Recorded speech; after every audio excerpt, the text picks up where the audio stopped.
Hi everyone, I'm Mark Shaverton, author of the Game Night 999 series of Minecraft novels. Let me tilt a little bit. There we go.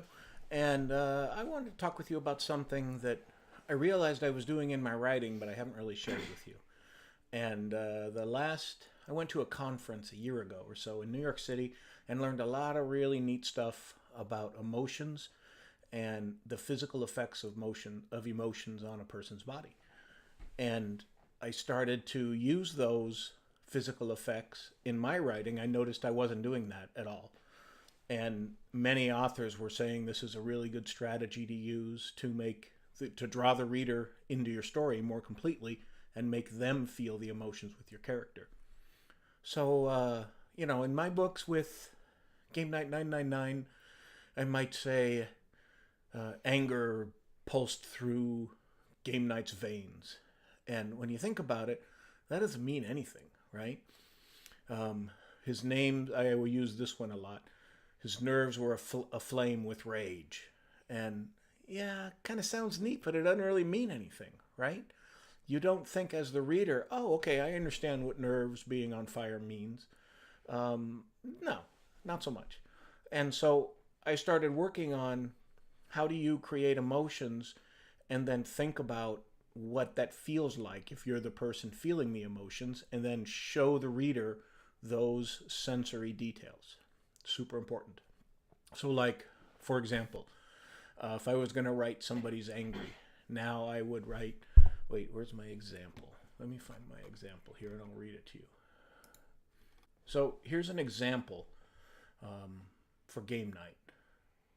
Game Night stared at the mob, looking but not seeing, his mind a blur. Okay, we understand that. A knot in his stomach, a knot settled in his stomach, feeling heavy like a load of bricks, and it seemed to be growing. Okay, we've all felt that kind of thing, right? He wiped his clammy hands on his pants as his pulse raced faster and faster, his heart threatening to explode. He was terrified.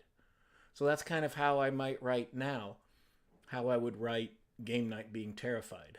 I would describe those physical emotions, and then I would say the emotion.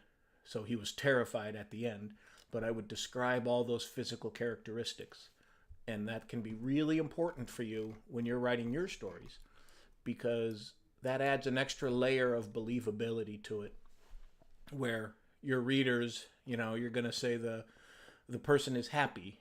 And we know what happy is, but that doesn't draw me into that character. But if I say, I was smiling and laughing, my hands tingled, I was so happy, I hugged people, I gave high fives, tears of joy rolled down my cheeks. There's a lot of physical sensory details there that you're giving to the reader that's going to help them feel the emotions that you're trying to give your character. So that's super important. Now, you'll see below, there.